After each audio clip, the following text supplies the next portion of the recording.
Are you in the market for a short sale? How much time you got? Coming right up.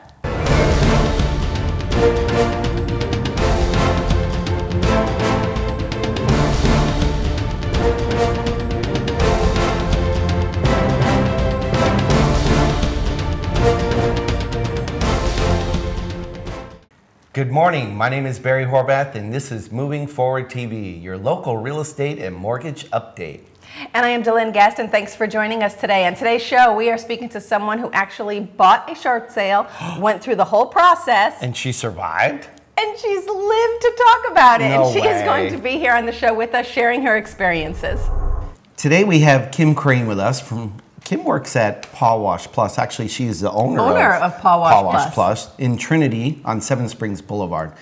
Kim is, in my definition, what I would like to consider perfect example of middle America. She's a mother and a business owner, right. And her husband is a Bucks fan. So she's perfect middle I knew America. I had football in there somewhere. Well, I didn't know when I was going to get it in the show, so I figured let's just get it out of the way and talk about her husband, who is a diehard Bucks fan. Just like you. Just like me. So, you guys connect there. Anyway, but we're so glad that she took time out of her busy schedule to join us today to be on the show. Thanks for coming. You're welcome. So, all right, so we wanted to ask Kim some of her experiences that she went through. A lot of you out there are either realtors who are working with clients who are currently going through a short sale process, buying a short sale. Kim's already been through it. We've worked with a lot of people as well, Kim being one of them who have been through the process. So we kind of wanted to let everybody out there, the buyers out there, know what to expect when you're going through this. And she doesn't look too badly damaged after going through the whole I process. It's up here. Yeah, she's, there's no physical harm to her body. No, she is still seeing a therapist. No. But how is that going, by the way, the therapy? It's progress. Yeah, it's progress. So. Okay, so starting off, Kim, when you started your process in buying a house, now people don't go out and say, I'm going to buy a short sale. You just start looking for homes. And I'm sure you looked at a lot of homes, short sale and non-short sale and bank owned, that kind of a thing. I guess the first question, did anybody kind of like warn you ahead of time some of the processes? Yeah, look out what it's going to go through. They said it would be difficult and it would be a long run. If you chose the short sale route. Yes, but we had time.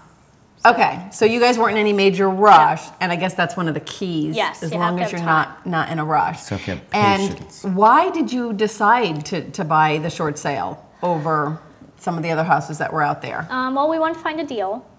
Okay. And it was in the right neighborhood, right school zone. It was the right size for us. It was the right price. Location. So it had everything that you wanted. Yes. Were there other houses that you could have chosen from? Probably not in the same neighborhood and. Not that many. Right. There was not a lot of inventory when we were looking. Basically, when you're out shopping right now, the majority of your choices were probably more so. I mean, yours was about 12 months ago. Yes. You actually started. So back then there was probably more inventory, but today's market there's actually less inventory and less to choose from. So short sale may be your only option if you want to be in that location. Right. And how long did it take for your we particular put our one to offer go through? in September and we closed in May. So 7-8 months. September to May. Wow.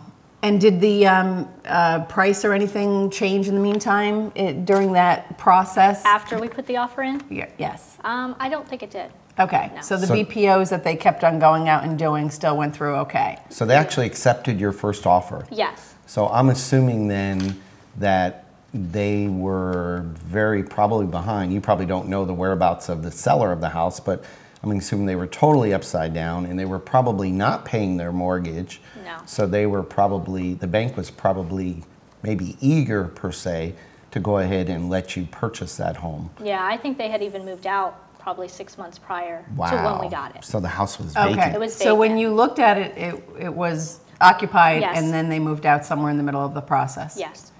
And did you go back and re-inspect the house? Because I also hear a lot of times when they go out, a lot of stuff gets taken or trashed. Did that happen in your case? Yeah, that happened to us. Okay. We actually went out there to look at the house one more time prior to the closing, and we noticed the refrigerator was switched. So we actually did request another walkthrough to make sure, and we did get the refrigerator back. But So Okay. imagine that. Notice the refrigerator was different. That's crazy. That's like well, one of the it biggest went from items. stainless steel to white. Yeah, that's a big It was difference. a big difference. So Wait a yeah. minute, something's not right here. Do people do that? I guess they don't really care. They just figure they're getting out I of guess their that house. happens sometimes, though, you know? So do you know about what the market, what they owed on the house, give or take, maybe? I want to say it was over 200. Over $200,000. I want to say so, yeah. Wow, and you bought it for significantly less A than lot that. less. Wow, so you got a great value then. We did. So patience paid off in this case. Yeah, we stole it. You stole the house. Wow, kind of like they stole the refrigerator, or is this a different kind of stealing? It was a better sale. It was a better steal. And in the end, is it worth it? It is. It is. We got to live in the neighborhood we wanted.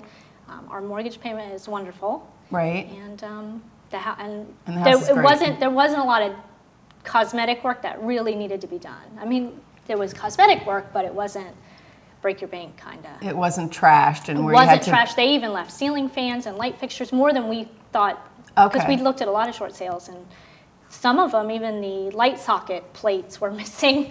didn't They do took it all the light those. socket plates off the in the whole house. Yeah, which makes you, they're what, Yeah. 29 cents Yeah. at like Home Depot? Come on. So this house, they actually left really nice light fixtures and ceiling fans and appliances. Oh, that's good. So And televisions? Did they leave TV sports on the they Sunday You afternoon? know what? He might have found one in the attic, See? but I don't think it was very good. So. And I the don't know what he AC did with system it. and everything was good and intact, and that's good. 'cause Yeah, we I haven't had understand any those real help. major repairs. That's great. Now, correct me, I think you told me earlier before the show that you actually had another home that you are currently renting. Yes. And of course, right now the market shows that rentals are hot. So Right. I imagine, are you doing well on that rental? I mean, are you getting, more than you ever thought, or is it, cash flowing well for you? Yeah, we're doing good, and we have good tenants. They've been there about a year and a half now. So Wow, so this is win-win for you. Yeah. So you guys got to live in the neighborhood you wanted to. You came out unscathed of a 7-month process. right.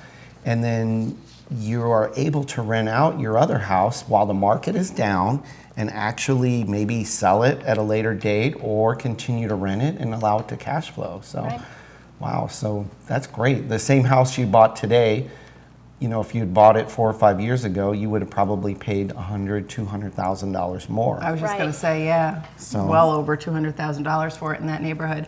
Now, tell us, Kim, when you were first starting to shop around and everything, and you put the offer in on this house, one of the things you and I were talking about earlier is you put an offer in on a house, did you just stop right there and wait 7 months to hear, or? We waited for a while, but we were also renting.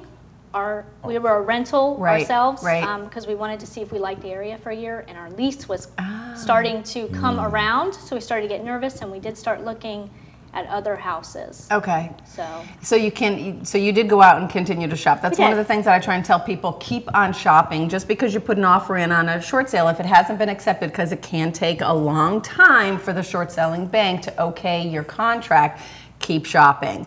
Because if Kim waited 7 months, and in the end, after 7 months, they came back and said, sorry, we took someone else's offer, Right. she would be out on the street. So Nothing like being in you need limbo. to keep shopping. right, yeah, we were in limbo. So that's for- probably an uncomfortable it was. feeling. That's That gotta was the- be. I think Yeah. that was one of the worst parts of it. Yeah, the most stressful Yeah. thing is just, not having, not knowing which way you were going to go at the end of the Right. process. So where are we living today, right? So your current landlord was probably like, what are you doing? What are you doing? Yeah. You guys are like, we're We had to packing. go month to month. We're staying, we're leaving, Yeah. we're getting a Right. short sale, we're not So- getting it. All your stuff boxed up, not So sure if we're moving. all right, so overall then, all this limbo, all these battered bruises you have, all this therapy you're now having to go through, was it worth it It in was the worth end? it. It was worth it. We got And- the house we really wanted. We really wanted that house. We didn't want to have to find another house. So it was worth it. And if you can tell some people who are going through that, what kind of advice would you give them? If you have the time to be patient, it's definitely well worth the deal. Okay, hang in there. Hang in there. So you can find some really good deals. But just in case, have a backup plan. Yes. Have a plan B just in case. Yes. So, you're buying a house today so far below market on these know. short sales compared to what you would have paid 4 or 5 years ago. couple that with interest rates being at historically low. I know. I mean, it really is, if you're patient, it can be a great great time to buy. opportunity to just And you can get a great out, house like Yeah. Kim did. you know, with rates being low, and there's a lot of short sales out there still. Yes. But how long Great will buys. this, you know, how long is this going to last? Great buys. Now's the time. Thanks so much, Kim. We appreciate you being You're with us welcome. today. Thanks, Kim. That's our show this week. Thanks so much for joining us, and thanks again to Kim for being with us today. Yes, thanks, Kim, for coming. And it's great that we can have this show put together every week just so we can educate people on what's Right. going on in the marketplace today. That's the whole purpose. We have, you know, information that we're trying to share with everyone. The faster we can educate everyone out there on the changes that is going on in this ever-changing real estate and mortgage world that we live in today, So if you see something, the faster we can move our whole you economy see something you along. like, just share the show. Yeah. You know, share it on Facebook. We're on Twitter. We're on LinkedIn. Right. You know, Just we're all click over. on our YouTube link down at the bottom and you can put it out there on yours as well. Also, we have over here our partner page. Please feel free, click on their links. These are the people every day that can help new homeowners like Kim get things done in their house, as well as help you guys out there in the realtor world get all of your loans done and your closings done. We appreciate you. We appreciate you watching. Share the show, forward it on. We are today and every day. Moving forward. We'll see everybody next week. Thanks. Bye-bye.